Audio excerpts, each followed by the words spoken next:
Hello, everyone. I hope you are having a fantastic week so far, or the start of a fantastic week going in. My name is D, and I'm a gamer, and I got some stuff on my mind, so I want to address it right now. For me, no guts, no glory, so I want to get into it. But quick question though, has anyone watched the game showcase the last week? Or any of the game showcase, such as PlayStation State of Play, the Xbox Game Showcase, the Nintendo Direct, and Summer Game Fest. I have, and most of the games that they showed looked mighty interesting. In fact, I actually want to try a few. But to keep it fair on my end, I'm only going to talk about the ones that caught my interest, and hopefully if there's any games that caught your interest as well, let me know in the comments below. And as always, like, share, subscribe, comment, and keep the comments classy for everyone's sake as well as my own. So, without any further ado, let's get into it. I want to talk about the games that caught my attention at the PlayStation State of Play. First off, Wolverine. Yes, please. Gore, blood, and more. Sign me up for the chaos. Once again, Insomniac Games are coming up with another possible hit on their hands. From what I understand, I have played their previous ones, such as Spider Man, Miles Morales Spider Man. I haven't played Spider Man 2 yet, but it's on my to do list if I ever get around to it. After watching the gameplay of Wolverine, I'm interested. Like, mighty interested. I mean, of course, it's Wolverine. You're going to expect slash, gore, blood, and chaos all around. But Wolverine is an interesting character, not just as a member of the X-Men and the Avengers, but also an interesting character in his own right as well. That in mind, it feels like an R-rated type of game, but I doubt it's going to be NC-17 or anything of that nature. It's going to still be gamer friendly as best as it can be without going too far. Plus, it's Wolverine. It's a given. I already talked about Insomniac and their previous games that I've played, and I'm sure some of you have played them as well. And if not, well, now's a good time as any to get familiar with some of the games that they have made, especially the Spider-Man ones. If not, then at least something has got to catch your interest about something.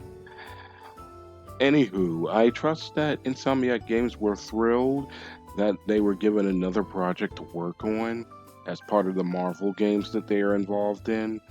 And for the most part, I liked what I saw. Not only does it has that intense feel that every moment you play as Wolverine, it feels like you're on the battlefield. Everyone's coming at you from all directions, and you got to be ready to put up and bring up those claws and hack and slash your way to victory. What I also enjoyed was Jean Grey also lending some support and assistance.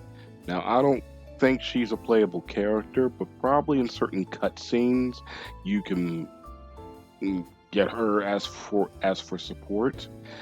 So maybe there's something in the story that involves her, but not too much. I don't know. But the way I see it, Jean Grey's involved, and I believe Mystique and Sabretooth are in as well. That being the case, I wonder, are there any other X-Men characters or any characters that are affiliated or against Wolverine that will be featured in the game? Of course, you can't have Wolverine without involving Sabretooth, and given how their backstory is, it's probably going to be an intense showdown, or at least help things along with the narrative. So definitely, from what I understand, that the game is going to be out September 15th. But don't hold my word to it, because sometimes game release dates may change. But it's a lock, September 15th, 2026. So videos to all the games and other games that I'll be mentioning will be in the description below. So links to those videos will be in the description. So let's see. Marvel, and I may have butchered the title a little bit, Marvel Token Fighting Souls. And from the way I see it, it's what Marvel vs. Capcom Infinite, or I believe it's called Infinite or Finite. I don't know. I didn't really bother playing the game. I watched people play it, but I never played it myself. I believe it's what could have been, but since Marvel and Capcom are no longer in partnership with one another unless there's a reason for it, Marvel is. I can't really remember who's helping them with this game, but from what I saw, it looks promising. It carries the elements of Marvel vs. Capcom 2 and 3 and possibly 1, but in a whole new perspective.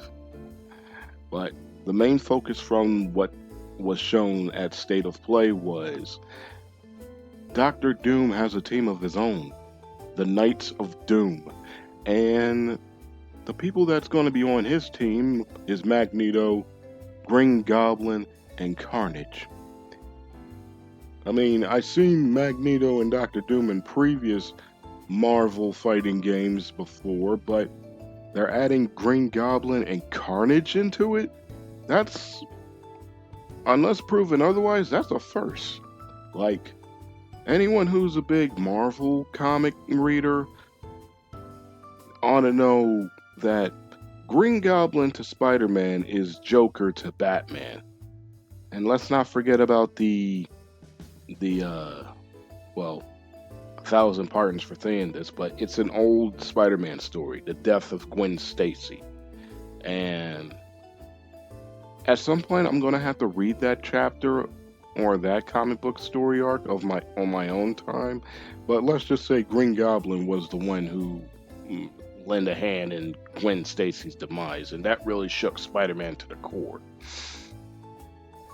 I would say it carries the same volume of shock as the story of Batman and Batman the killing no wait, not the killing joke. I mean Death in the Family, which contains the story of how Jason Todd lost his life thanks to the hands of the Joker, which is an interesting story of its own during its development and in the comic, but that's a story for another time. If you want to know more about Death in the Family, I'm sure there's plenty of comic book YouTubers that talk about it. So you may have to do your own research on that one, but I digress. They're adding Green Goblin, and from this playstyle, it looks like you can play while he's on the glider and when he's off his glider. He looks like a fun character to play as, and for many folks in the fighting game community, they're probably going to have a blast playing as the Green Goblin. And as for Carnage, I would say his playstyle is like playing Venom in Marvel vs. Capcom 1 and Marvel vs. Capcom 2, but dialed to an 11,000. Looks fun to play, and there's not much I can say other than I'm just gonna have to wait and see how it goes. And hopefully there will be more development as the game comes ever closer. And the reason why I say this is because as of right now, from what I know, the game is coming out on August 6th of 2026. So anyone who's interested in that game, I strongly recommend get your pre-orders in now. But fun fact about it. Now, I'm sure you have known that in this game, Josh Keaton, the voice actor of Peter Parker and Spider Man in Spectacular Spider Man, is reprising his role as Spider Man in this game. But here's the interesting thing: Green Goblin was voiced by Steve Bloom in Spectacular Spider Man. And for those who don't know, Steve Bloom, well known voice actor, he voiced Orochimaru in Naruto and Zabuza in Naruto, respectively.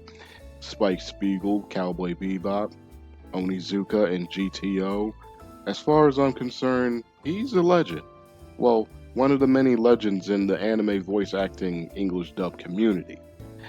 But the funny thing is, he's reprising his role as the Green Goblin in this game. So it's like a Spectacular Spider Man type of reunion. And from that point onward, I'm down for it.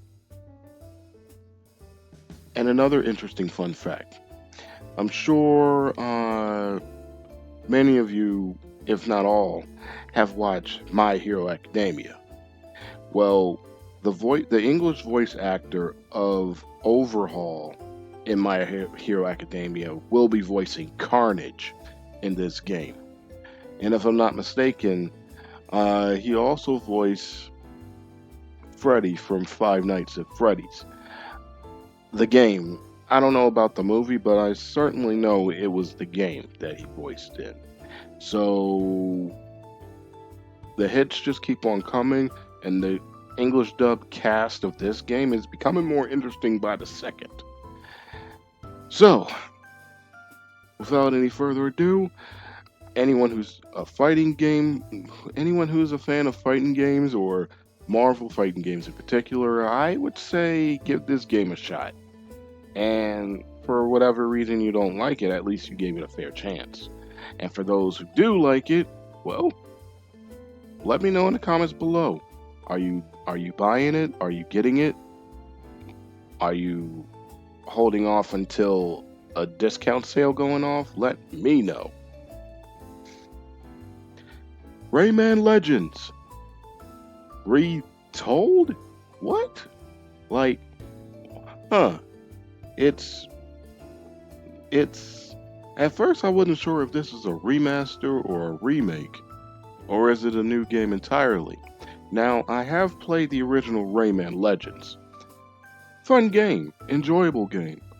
It's a challenging game if you're trying to get those extra goodies, such as extra characters and extra points and whatnot. But now it's Rayman Legends Retold. If I had to guess, what was originally in the development phase of what the developers wanted to add in the original, they couldn't. I guess it was counted as cut content at the time, and they only had the amount of time given to make the game as best they could. I for one enjoyed it, and my godson, who's also my cousin, shout out to him, also enjoyed it as well at the time. For every stage that he had trouble getting past, he would always pass the controller to me so I can try to get a shot in. But at the end of the day, we both enjoyed it for what it was. And now they're making a remake of it. Plus, it's developed by, I believe it's Ubisoft. If it's not Ubisoft, then it's subsidiary Ubi Arts. And from what I saw, the game looks promising. It looks like it has a fresh new coat of paint, and it looks a bit more engaging than its predecessor. So I might get it, I might not get it at the moment. But I will say this: the game had some head bopping soundtracks in it. In fact, some of the songs from the game I already downloaded. I downloaded into my iPhone many years ago. So yeah, if you're interested in the songs of the game, then you'll definitely enjoy the game overall, if anything else. So, huh. But here's the thing though. If they're going forward with remaking Rayman Legends, are they going to also remake Rayman Origins? I mean, I think Rayman Origins was basically a, a do-over for them to actually rebrand the Rayman series, but in a whole different perspective, if it's the right word to use. But I never played Origins, but I have played Legends, and if anything, just gotta wait and see if this game does well or not. We'll see. Not speaking harshly about it, but if this remake does well, then is there a chance that there will be a Rayman Origins remaster or remake? Only time will tell. That being said, of course, let's see. Based on what the trailer showed so far, it looks like most of the characters will have speaking dialogue, along with their grunts and hit sounds and whatnot. And I'm all for it. Maybe in certain cutscenes they'll have speaking dialogue, and everything else it'll just be gibberish, along with the text box that will float up or bottom of the screen, and that's fine. I just want to know how they sound like. Maybe it's just a nitpick of mine of them having speaking voices. What do they sound like when they talk? I guess we'll see what happens when the game comes out or when there's more details to share. Now, as for if it's multiplayer or not, it looks like it is, but I don't know.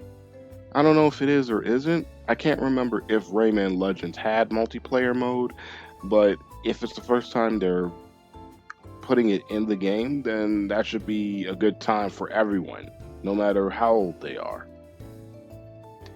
But if they have used multiplayer in their previous games, then, well, you know the old saying, time makes fools of us all?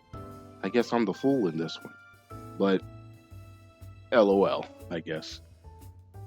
The stage looked more livelier than the previous game and looks like a bit more challenging. And I have a feeling that if anyone plays it, or if I play it in particular, there'll be plenty of times when I'm either going to rage quit or feel like I'm a struggling soldier in the battlefield saying, one last thing. I mean that in the lighthearted sense, not, harshly. What I mean to say is that you ever had that moment when you're playing a game and you're so deep into it and you keep losing every single time and you kept saying one last go at it. So yeah, I think this game is going to have that moment. I believe I mentioned about the soundtrack. Let's see. The soundtrack the soundtrack hopefully it'll be as promising as it should be. I mean, all I'm gonna say is Rayman Legends soundtrack was a head bopper, and hopefully this one will not be a disappointment. Now, for the most controversial game that everyone was talking about, and I may mispronounce it, God of War Luffy. When I first watched it, I'm like, wait a minute, is this possibly what I think it is? And then I see a person's arm, in a person's arm and red tattoo or some kind of insignia on it. I'm like, wait a minute, I recognize that arm. That is Kratos. Oh yeah, God of War. Oh yeah, let's get it. And then come to find out that you're not playing Kratos in this one. You'll be playing as his wife or his deceased wife, Faye or Luthé. And that's okay. I got no problem with it. I mean, keeps the story interesting and fresh and new. And I'm curious to see how this is going to unfold. Now, to be fair, although I have played God of War, the PS4 version, I never did play Ragnarok. So I really don't know much about Lu Fei so far, other than the actress who's playing as her is also best known for the Daredevil and Daredevil Born Again series as, I believe the character's name is Karen Page. So if you have watched those two shows, then you pretty much have an idea who I'm talking about. And for the most part, I'm interested. I got no qualms. I'm ready to get this. So let's see now. After watching her wake up in the state that she was in, I mean, it felt like I'm actually playing the game and exploring, and then things went nuts. Like, what am I getting myself into? But that being said, I'm glad that after I originally held off my opinion about the game until after I watched the whole entire trailer, because it wouldn't be fair to judge a game without playing it or seeing the full content of it.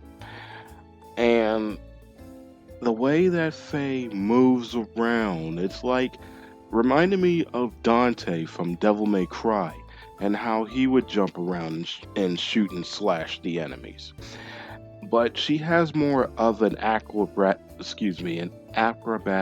fluent type of movement, which I have no problem with. I mean, you don't want to be a hulking brute forever. You want to have some variety. And I'm glad that they decided to go with a new. I'm glad they decided that we already established Kratos and Atreus and what they're dealing with. Let's get another perspective. Let's see what Faye has to go through and what she has to do on her end. And for the most part, it carries that same fight choreography and intensity from the previous God of War games. And most certainly, I was invested. I'm interested.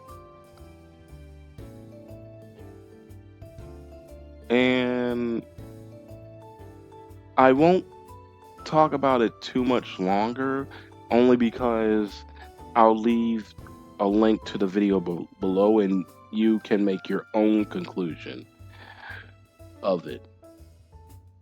But for the most part, it seems like you don't just fight one bracket of gods, you fight a variety of gods.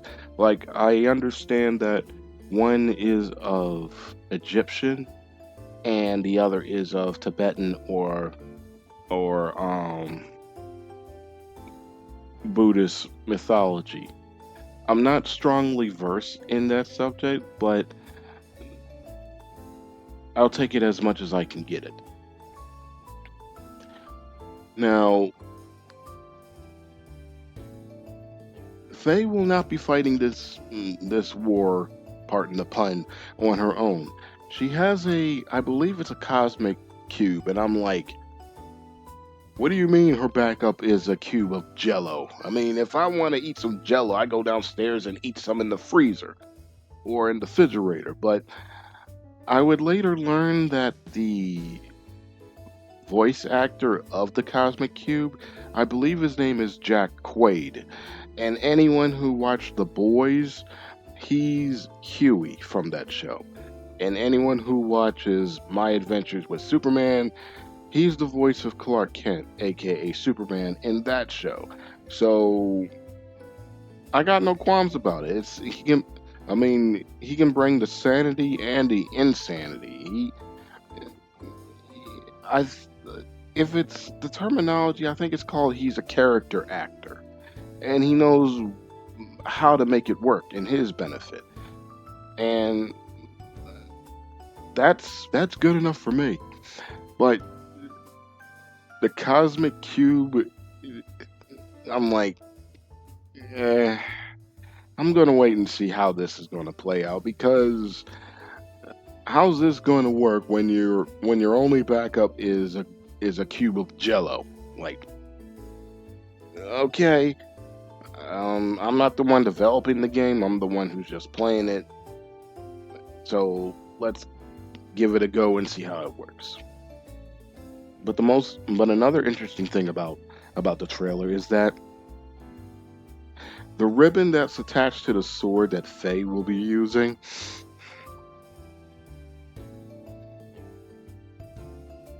and well, I'm at a loss for it because I don't know what to think. I mean, perhaps there's a backstory to the ribbon, and maybe the ribbon has more knowledge than what it appears to say, at least from the trailer. So, huh. So, from the trailer, I understand that it's pronounced Frank, but it's spelled Phranque, and that's the Cosmic Cube. And the ribbon that's attached to the sword's name is Rue. And well, the game's not out yet. There's going to be more to be announced in the oncoming months, and probably it'll come out. I don't think it'll come out next year, but if anything, something will drop between now and then.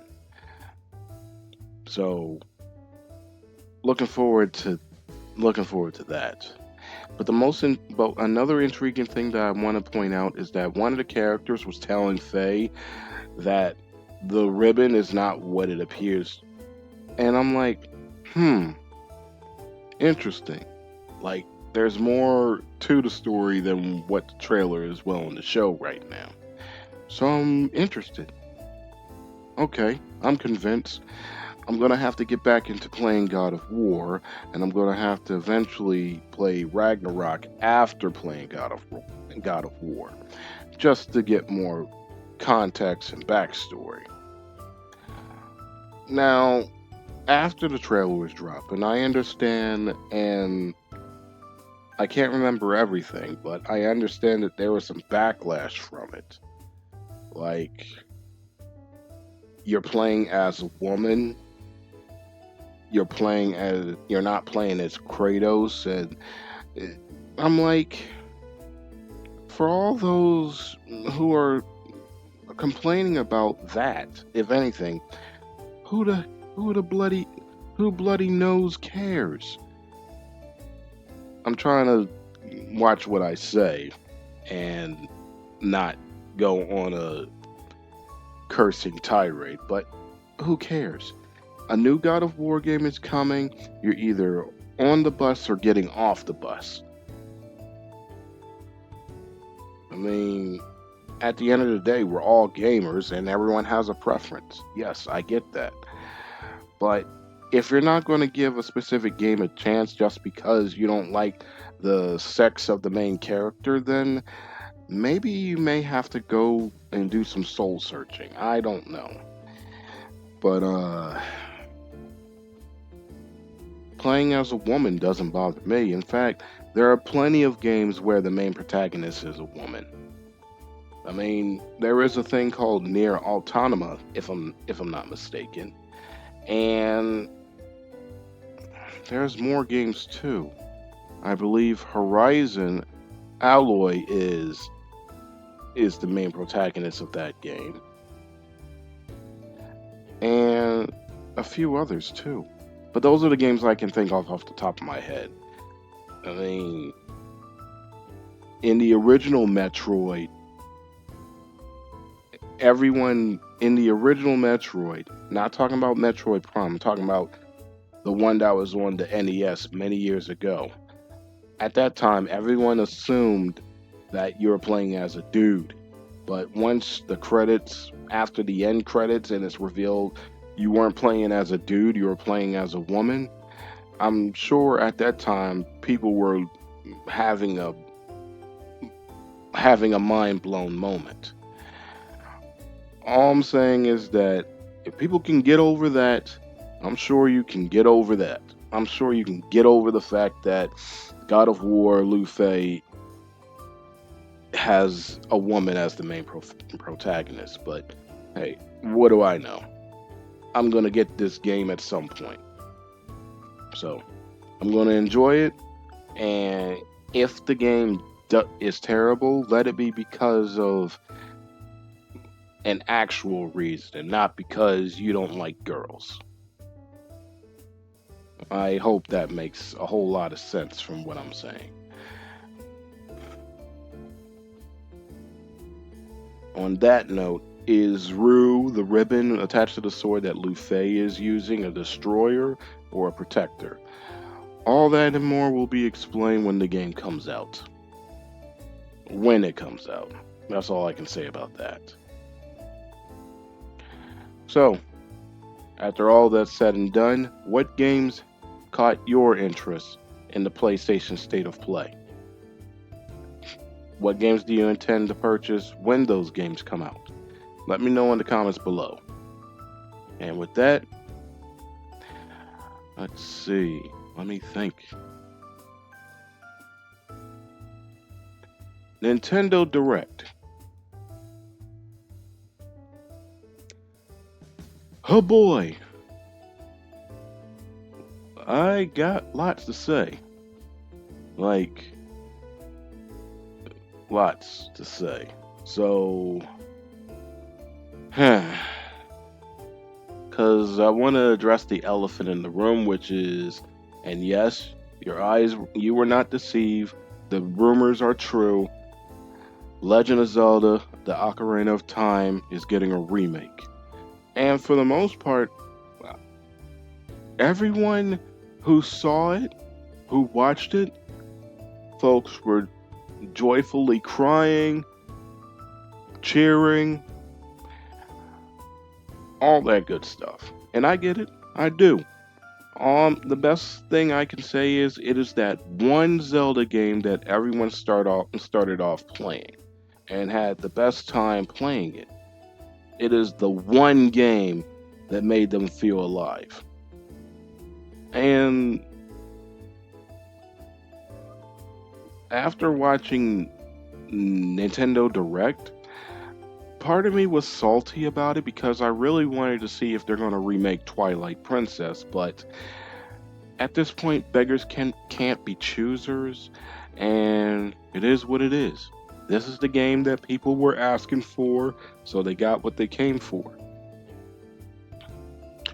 I only know that more will be announced this year, but I can't help but wonder, are they going to shadow drop this game like they did Metroid Prime Remaster? Who knows? But I can say that when I was watching the trailer, certain notes that was played in the trailer, like the theme of the Lost Woods and Kokiri Forest were being played, I'm like, wait a minute. Are they actually going to go forward and remake Ocarina of Time, or is this a new game? Or what is this? And as I continue watching, I'm like, yeah, they're remaking it. Everyone got what they came for. So, before I go deep into it, I want to ask you something. Are you getting this game? If not, then okay, maybe later on. But seriously, for anyone who has a Nintendo Switch 2 or intending to get a Nintendo Switch 2, is this game going to be purchased and add to your library or what? Now, as for me, I only have a Nintendo Switch 1, and I'm not in a position to get a Nintendo Switch 2. I have my reservations about it. But I would like to see how the remake of Ocarina of Time is going to look. how is it going to play? Is it going to be a little bit of Breath of the Wild? And as far as play style, is it going to be like Breath of the Wild, or are they going to go in a different direction? Because it's just a teaser, so nobody won't know anything until Nintendo gives out more information about it. So, let's see. Funny story, too. I have a somewhat love hate relationship with Ocarina of Time, and it's not because it's a terrible game. I mean, I have the game myself, the original for the Nintendo 64. But it's that water temple. That water temple was the reason why I just stopped playing it altogether, because I messed myself up by getting one of the keys and trying to get to one part of the water temple when I was supposed to go in a different direction inside the water temple, and it really confused me to the point where I quit. I was done. Like, I can't go any further. I think it broke my brain or something. I don't know. But that was a couple of years ago when I was playing it. And it was before the time of the Nintendo Switch and all that. I still have my Nintendo 64 in my storage closet. So, and the good thing about today is that if you have a Nintendo Switch online account and it's still active, you can play Ocarina of Time on through that. For those who still have the game and the Nintendo 64, you can play it that way. And for those who have the Nintendo, I believe it's the Game Boy 3DS, you can play the 3D remake of the 3D remaster of the game. And for those who don't have any of that, you do have the option to sail the high seas, wink wink, play it any way you can. Shout out to SNES Drunk. And yeah, so uh, the water temple really drove me up the wall, so that's why I stopped playing it altogether. But it's not a terrible game at all, far from it.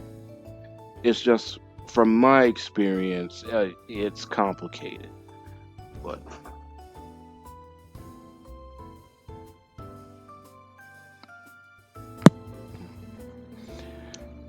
as far as the game is concerned, I'm curious to see how, as far as the game is concerned, I'm curious to see what's it going to look like, how is it going to play. I mean, let's see how this turns out.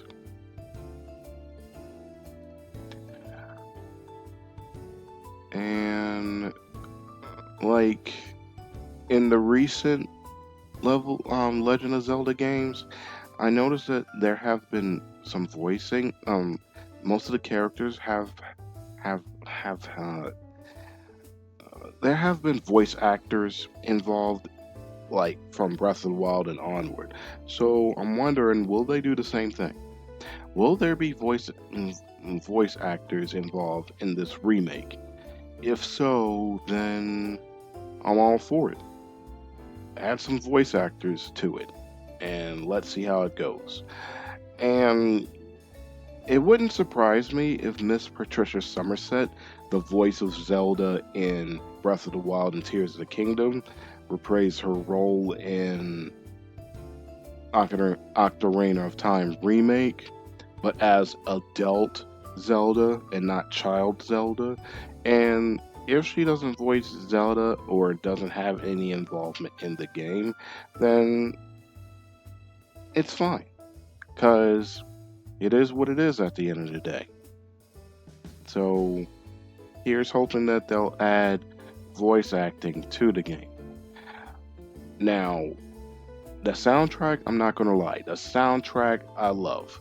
I love the soundtrack because It's catchy, it's easy to listen to, and plus, some of the songs in the game I actually listen to when I'm either at work, at home, doing my homework, and this is all when I was still in college at the time. So, if they're going to do the soundtrack, they have to do one of two things: update the sound and quality of it, and above all, make it orchestral. Put the same amount of energy that they did for Breath of the Wild, or to go a step further, Mario 3D World and Mario Odyssey, and add that type of sound and quality into the remake. If they can do that, then there'll be all the more reason why people were cheering for the remake to come to existence. Now, I was feeling a certain way because still no Twilight Princess. All the more reason why I'm currently reading the manga of Twilight Princess. And hopefully, Twilight Princess will get a remake or at least be available on the Nintendo Switch, which have a feeling that it's going to be available on the Nintendo Switch Online as part of their GameCube lineup if they do decide to make a GameCube lineup. I don't know have they already done it or if they're currently in the development phase of it, but we'll see what happens. Legend of Zelda Ocarina of Time remake to be announced 2026.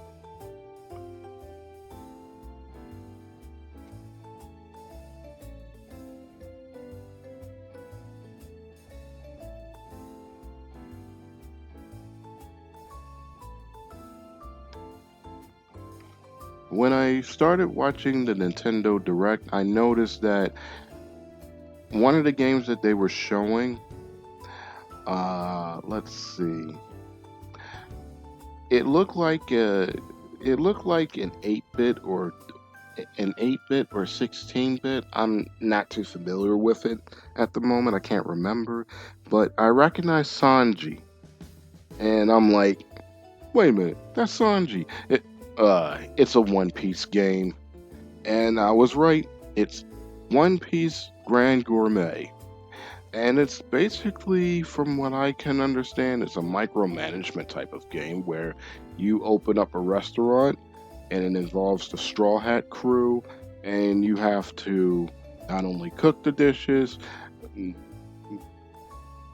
put together the restaurants, the theme of the restaurants, and make sure all your customers go home happy. Not much I can say much about it, but I feel it's one of those pick up and play kind of games. So I might consider getting it. I don't know. We'll see what happens. The game will be on both Switch and Switch 2 and on Steam, and it'll be out October 23rd, 2026. Again, some of the dates that I mention in this video are subject to change, so don't take my word for it. But like I said, it looks like a micromanaging type of game. And for those who are familiar with micromanaging, you might have fun with it. And for those who are a One Piece fan, your mileage will vary on this one. It doesn't deal with a whole lot of RPG and fighting. It's basically business management, if it makes any sense. So take that as you will. Uh, and from the trailer, it looks like almost every character from One Piece will be in it. Whether they're your part of your crew, part of your staff, or customers. So I guess this is like, if I dare to say, this One Piece game will be the only One Piece game where everyone is eating instead of fighting. So I guess the best way to a person's heart is through their stomach. So take that as you will. Let's see. Let's see. Fire Emblem Fortune's Weave. And for the most part, it looks like a uh, it just looks like another Fire Emblem game to me. But my experience in Fire Emblem, it has been Fire Emblem Heroes, the original NES version, demo of the Three Hope and Engage, and I think I did play one on the Game Boy Advance. It might have been Sacred Stone. I can't remember for sure. But for the most part, it looks like an interesting story where you get four characters to choose from. So one is fighting for revenge, the other's fighting to find strong opponents to fight. Another one is trying to fight for a long held dream of her homeland, and one is trying to save his imprisoned father. For the most part, the game pretty much plays the same way as any other Fire Emblem game. But also, you can pick whatever character you would like to play as, and you play the game through with their stories. But the thing is that in order to get the full experience of it, it would be in everyone's best interest to play the four characters that you get to play as. But what I find interesting, and I don't know, has it been done in all the previous Fire Emblem games, but I do remember hearing about how you can strengthen your army, and you can strengthen your army in between matches. You can also build up your character's stats by traveling outside designated areas to help them gain experience and to improve on techniques and learning new techniques, along with recruiting allies that will fight for your cause. And when it's time to go into the battle grid, each character pretty much has their own set of special skills that can be useful eh, during battle. So perhaps it might be of interest to those who are interested in the Fire Emblem games. But I want to ask you all something. I only have a Switch 1. Out of all the Fire Emblem games that's on the Switch 1, which one should I try? I'm serious because I actually want to try out at least one fully fleshed out Fire Emblem game. And I understand that there's the three houses, the three hopes, Engage. But which one is the best one that I should start off with on the Nintendo Switch? Or if any, which Fire Emblem game should I start off playing, period? Because I have, like I said, the only fully fleshed out Fire Emblem game that I have is the original NES version. The game is an experience, but it doesn't have the same type of playstyle as the more modern ones.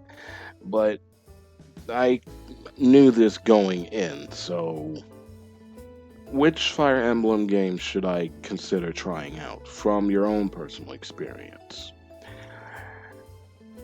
Because I do know that in Fire Emblem games there is a permadeath system, meaning that if you once you lose a character in the battlefield, they're not coming back. They're gone. And the story will continue onward. So that's an experience that that is quite interesting to me. Like, you don't revive them, you don't bring them back, they're gone. And also, that character that you lost could be beneficial as far as building up their stats or having them use a specific ability. I don't know offhand, but it's like playing chess. There are several different pieces. You have your rooks, your knights, your bishops, your pawns, queens, kings, and whichever piece you lose, that's you have to keep going without that piece. So Fire Emblem to me is like playing chess, and I'm terrible at chess. Long story short, I once played chess with my mom a long time ago and I lost. Like, OMG, I need to bow my head in shame. Lost. But it's cool though, because at the end of the day, my mom is cool. I love my mom. But another subject for another day. So, Fire Emblem Fortune's Weave coming out September 17th, 2026. Muramasa Revenant Blade. One, it's coming out for both Switch 1 and Switch 2, PS5, and Steam. Second, as far as a release date is concerned, it will be out on 2027, maybe, question mark. I don't know if that's the time of its release, but I only know based off the trailer, it said early 2027. So it could be a release date, they could push it back, who knows. I don't know. I would love to be the fly on the wall in these game developers meetings, but as far as I'm concerned, it is made by the same people, Vanillaware, who have also made Unicorn Overlord, and I have that game. Honestly, I need to get back into playing it. I thought it was fun for what it was. It plays like it plays like Fire Emblem, but from a different perspective. And without getting carried away, like I said, I need to finish that game at some point. But the characters that they showed in the trailer are likable, and the game looks very fast paced for an action RPG. So, like I said, I can't say much, but I'm interested of playing it. And hopefully the game will not be as repetitive or boring once I would start playing it. So, there you go. I believe there was a time when Nintendo had what was called Wii Sports. Well, they're coming back with Nintendo Switch Sports Resort. So, as far as I'm concerned, you can play as the different games on there. I'm not too in the know about it, so I can't really speak much of it. But I will leave a trailer in I will leave a link to the trailer and you'll see the game firsthand. Now, Final Fantasy Resonance. I hope I'm saying it right. The only Final Fantasy games I have played is Final Fantasy X, Final Fantasy 16, and Final Fantasy 8. But I truly enjoy Final Fantasy X. One, there's voice acting.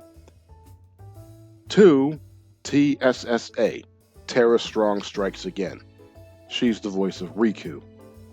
No, not Riku from Kingdom Hearts, which I will get into later, but she voiced Riku, an Albed, or an Albanian, who is, spoilers, the cousin to Yuna. But moving on. Resonance is taking a HD 2D approach. Like if you have played Octopath Traveler, you know what I mean. Like it looks 2D, but the environment is 3D. So again, Square Enix is coming out with something that I hope that everyone will enjoy. And for the most part, from what I understood, it went by another name. It was actually a mobile type of game. I'll have to post a link to David Vince's channel, and you could, and he'll explain it in much more detail about it. Because for the most part, I can't remember it offhand. But I can say this: the visual of it reminds me of the earlier Final Fantasy games, such as 1 through 6. but with a 2.5 or 2D approach. The story, I don't know as far as story is concerned. It seemed a bit out of my depth, but I would like to know more about it because it involves you actually bringing in characters from other Final Fantasy games. So maybe there's a reason for it. Not sure. But the game is coming out October 22nd of this year. So once new development and information is out to the public, then we'll see what happens. Now, I did say something along the lines of Kingdom Hearts. And when they first announced Kingdom Heart Collection, I'm like, didn't we already have this one? But then I was informed the first collection that came out was involving Part 1 and Part 2. At least I think it was Part 1 and Part 2. I can't remember, did it also have the side stories such as Birth by Sleep or Dream Drop Distance? Yeah, I could not say that fast enough, but I can't remember offhand. But I do know that there is a Kingdom Hearts collection involving 1 and 2. But this one that's coming out will involve 1, 2, and 3. So if anyone is interested of playing any of those 3 games, now's your chance. Now, I don't have a release date on hand of when that one's coming out, but I'll leave a link in the description below and you'll see for yourself. But immediately after they did that trailer, they also showed what they got so far for Kingdom Hearts 4. I'm saying to myself, I haven't even played part 3. Now they're coming out with part 4? And it went off with a bang. Like everyone and every character and the whole landscape of it has been upgraded. Like Sora doesn't look like Sora in the previous games. He looks like more detailed, more mature, like he's about to leave high school and go to college. And he's fighting a giant kaiju-sized Heartless. Like, all I'm gonna say is, I'm sure the Heartless started eating their Flintstones vitamins. I don't know, but fighting a giant-sized Heartless, a kaiju-sized Heartless, like what? That's crazy. The last Kingdom Hearts game I played was part 2, and that was it. Like I said, I haven't even played part 3, but I should. So, I like to ask you all, is part 3 or any of the Kingdom Hearts games worth playing now? And on that subject, are any of the spin-offs or side stories worth playing? Because I just want to pick a lane and stick with it because I really don't have the patience for it. But if it's necessary, I'll make time for it and see where it goes. But just give me your honest answer. Are not just part 1 through 3, but are any of the side stories and spin-offs worth playing? Along with that, I'm interested with the game's narrative. Like, I believe Senpai Gabe basically broke it down in his own way. I'll leave a link to how he explained it, but it sounded confusing. Like,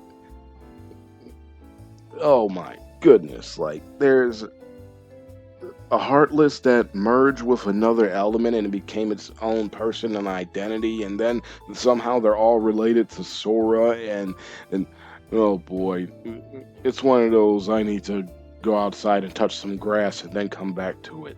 But as of right now, Kingdom Hearts 4 to be announced. So Don't know when is it coming out, but I'll leave all the mentioned links in the description.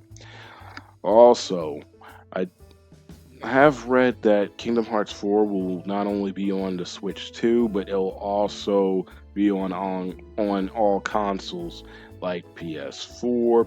Well, not PS4, but I would assume it's going to be on PS5, Xbox Series X and S, and on Steam. So, boom. And then there's the Dusk Bloods, and it's from the developers of I believe they're the same group from software that made the Souls games, Dark Souls and whatnot.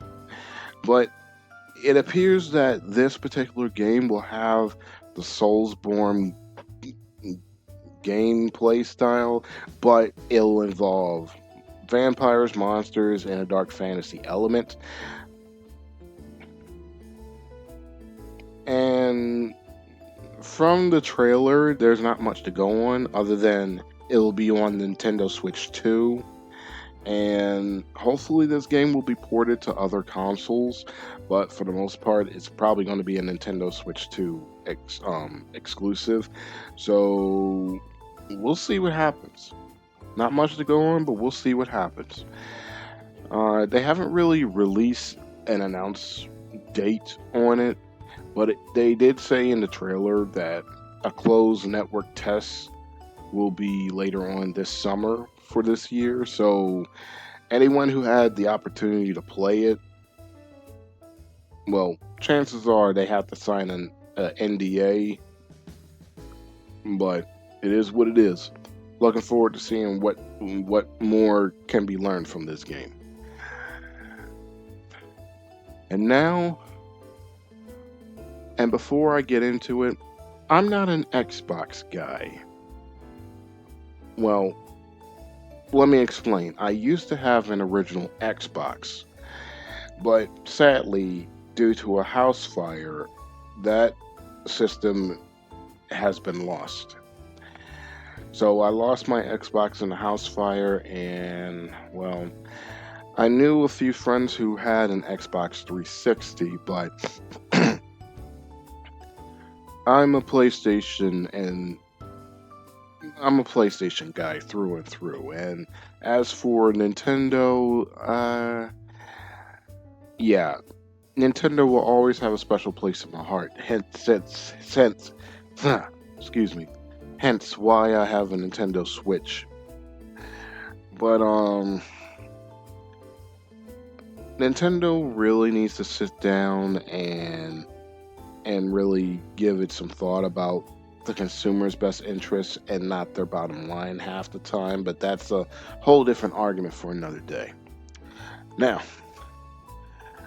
like I said, I didn't really care too much about Xbox Game Showcase that was recently broadcast, but there were some games that did catch my interest, so I'm gonna go over them real quick. Let's see. Let's see.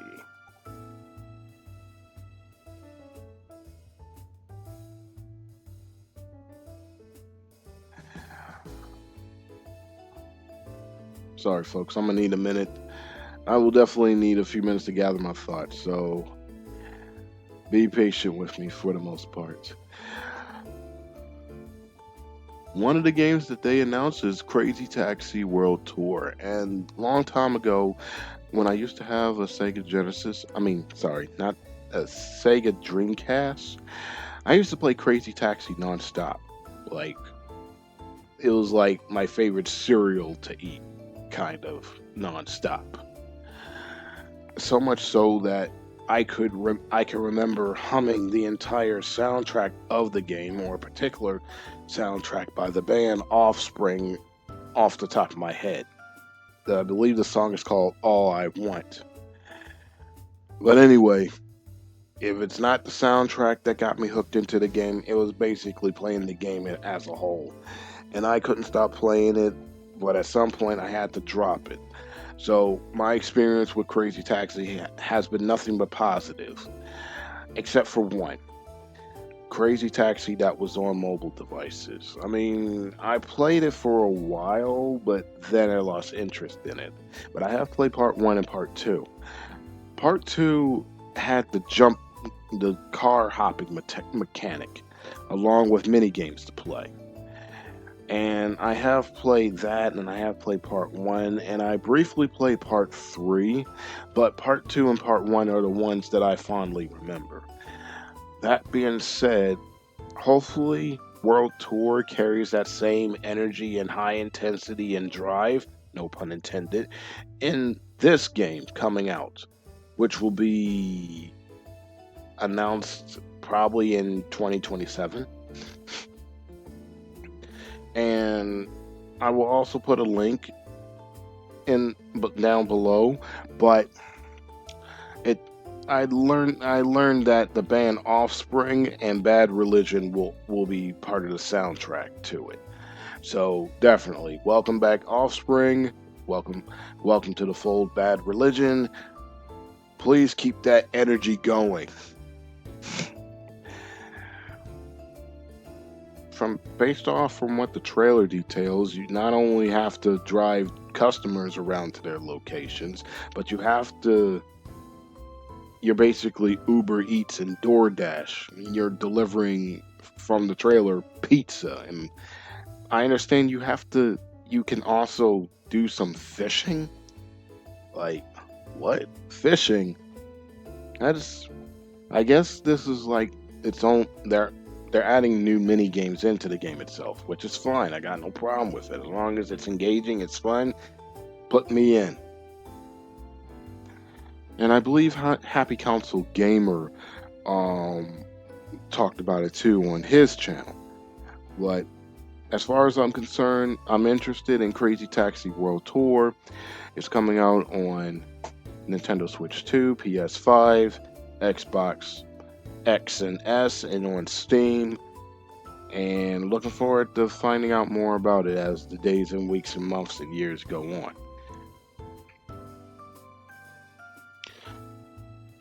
Now, there are two games in particular that carries somewhat the spirit of BioShock.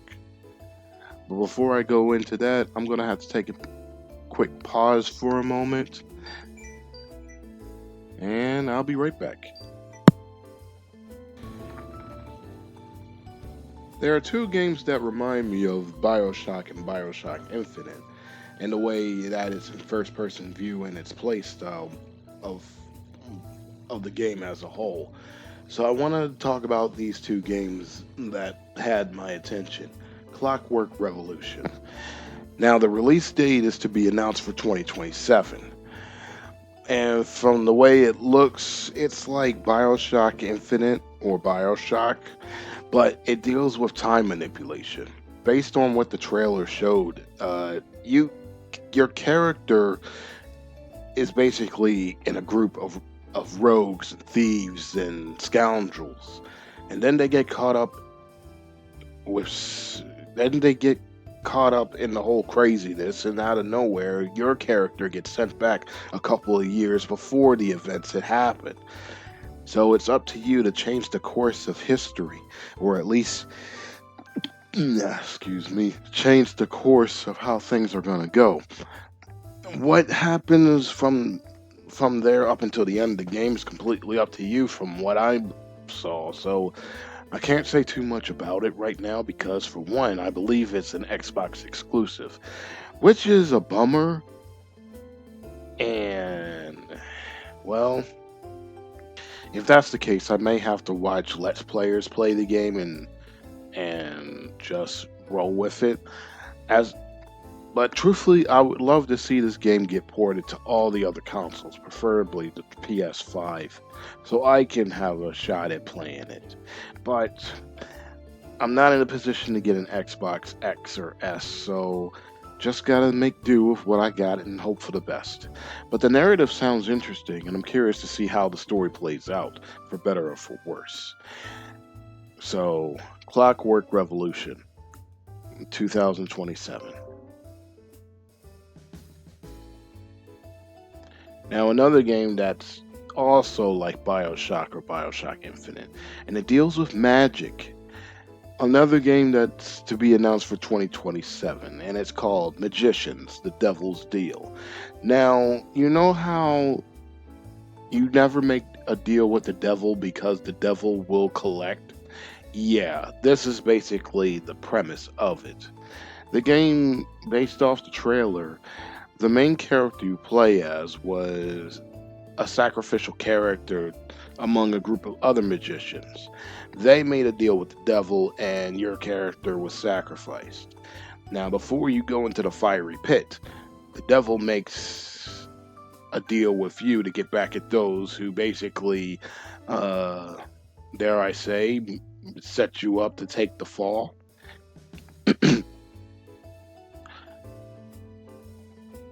So it seems to me that this game is based on revenge and an unwilling participant who has to do the devil's bidding. But your arsenal is basically magic, deck of cards, a magic wand, and using the environment to your advantage. So I'm looking forward to see how this is going to play out. And unlike Clockwork Revolution, this game will be on the Xbox and Xbox Series X and S, PS5, and Steam. So I guess in its own way, if I'm unable to play Clockwork Revolution, I'll settle for Magician's Devil's Deal. Now, the big the big money maker, Fable. Now my history of hate, yeah. Why I was gonna say Hable. Oh man, I'm tired, so I'll probably get some sleep after this. But Fable, the long-awaited game, is coming back next year on the 23rd of 2027, and I have nothing but positive say. Positive. Well, okay. Let me backtrack real quick. I have played Fable 1, Fable 2, and Fable 3. There are some parts of the game that I did like and some parts of the game I didn't like. But for the most part, I enjoyed it because it was one of the first of many games that I would play that allows the player to make a choice. And every choice has long lasting effects, consequences, or rewards, and everything you do determines on the actions that you take. And I was all in for it. That being said, I wasn't a fan of what was called Fable Connect for the Xbox 360, where you had to use the Connect camera. In fact, I never had a Xbox 360 before, but a friend of mine had it, and I played Fable on his system, and I enjoyed it. Uh, and I remember when I did say I used to have an original Xbox of my own. I used to have Fable, the very first one. But come to find out, there were two versions of Fable. There was Fable, and then there's I can't remember what's it called. Was it Fable? I think it's called Fable Lost Chapters. And I would later learn that Lost Chapters is basically the content that was cut in the original Fable was included in Lost Chapters. Because a friend of mine was telling me, well, first he was asking me, so you fought a dragon in that one? I'm like, I don't remember fighting no dragon. I only had the regular Fable. And then he explained to me that in Lost Chapters, you do fight a dragon. I don't know. Maybe someone who has played Lost Chapters can correct me in the comments below. But yeah, Fable was a fun game and I enjoyed it for what it was. Now that they're bringing it back, at first I thought it was going to be an Xbox exclusive, meaning I gotta get an Xbox to play this game. Then I would later find out that Fable will also be on the PS5. I'm like, okay, let's get it. Woo!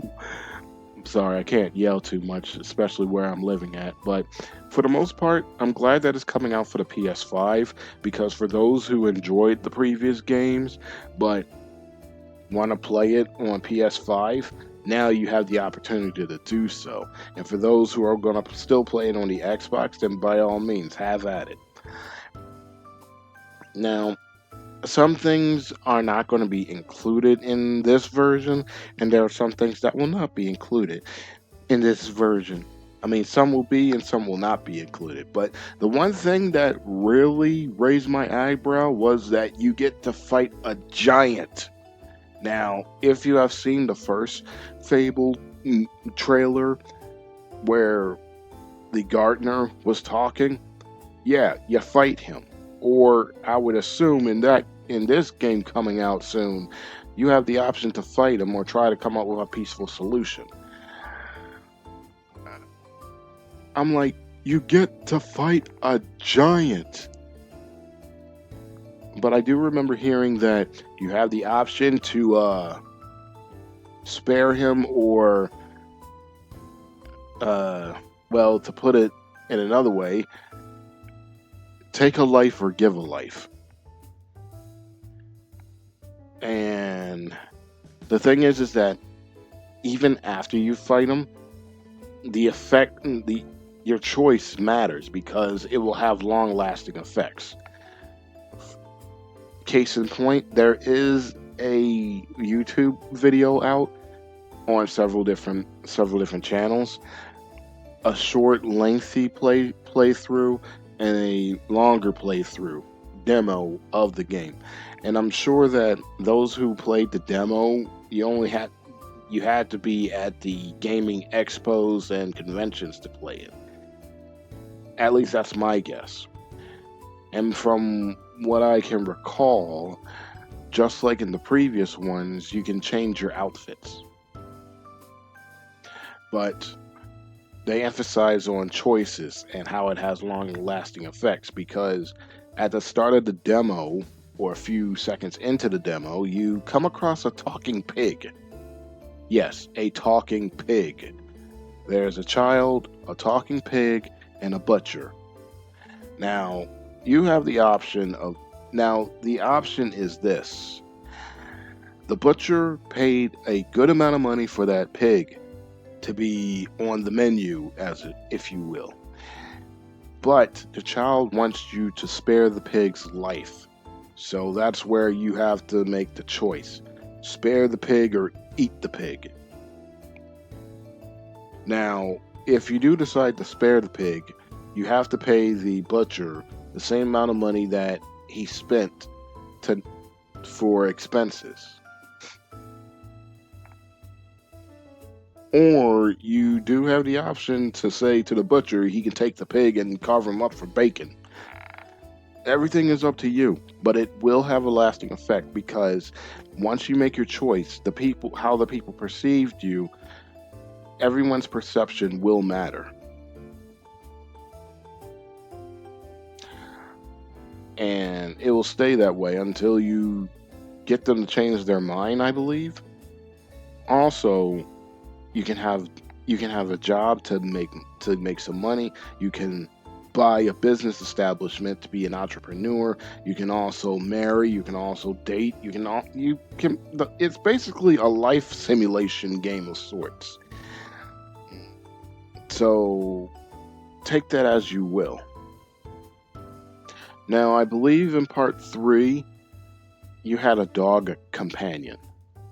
I was not a fan of it, but only because of the maintenance that you have to perform. You don't have to worry about it because there is no dog companions in this one.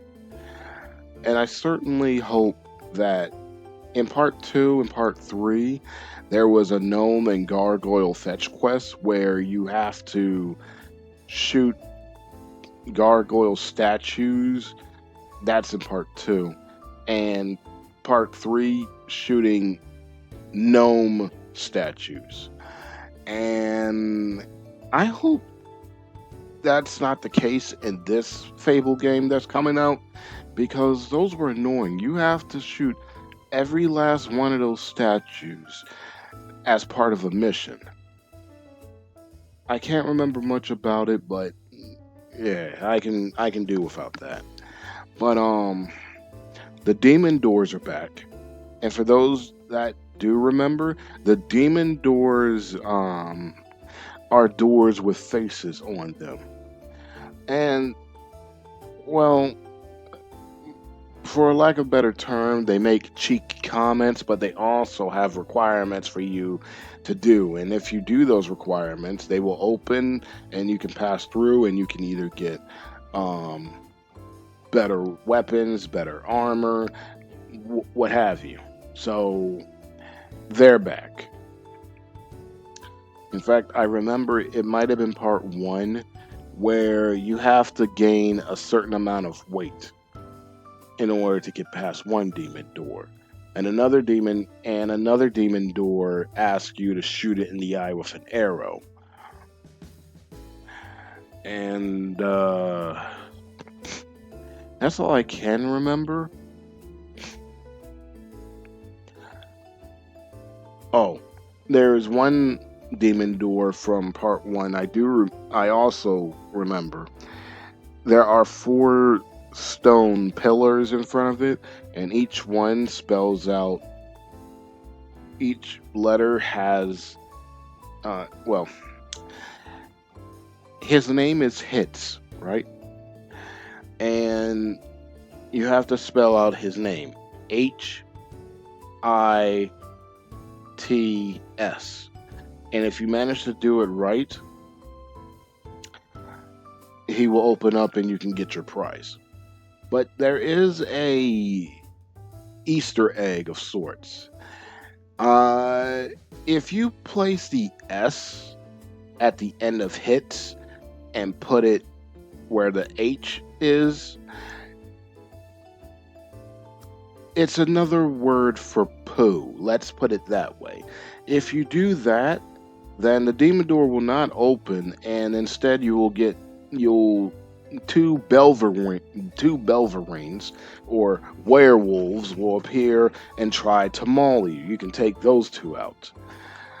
I guess the developers decided to have a little fun with it, given people are going to actually go there. So, yeah, I believe it was the FCC Belverine Easter egg, I think it's called. But yeah, it's the kind of things in video games that I do appreciate. Developers are having a little bit of fun with the player, so it's all good. But yeah, Fable's coming out. I'll leave links to two specific videos pertaining to the game, and it's coming out on the PS5 and on the Xbox Series S and X. So, looking forward to it. I don't know if I'll get it on launch day because some games when they come out on launch day, they don't work like as it should. Like there are some bugs and glitches that happen here and there. So, I'm just going to wait and see will they clean those up before moving onward. But Fable is definitely on my to-do list. I think I think that's about covers it for all the games that caught my interest this past week. So I ask you all, what games from the variety? Hmm, like I said, I'm tired. Ugh, oh boy. Like I said, like I asked before, what games are you interested in and thinking about getting? Comment in the comments below. And with that, I thank you all for your patience, the kind words and support. Again, like, share, subscribe. And if you like for me to talk about more gaming news and information, Please let me know in the comments below. Otherwise, I am D the Gamer.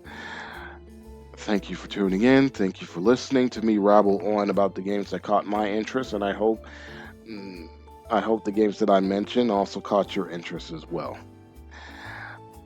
Hopefully, we will see each other again. Until next time, be well, stay safe, stay hydrated, carry an umbrella because as of this recording, it is raining and thunderstorming outside. So always pack an umbrella with you and take care. Until next time, ladies and gentlemen, peace.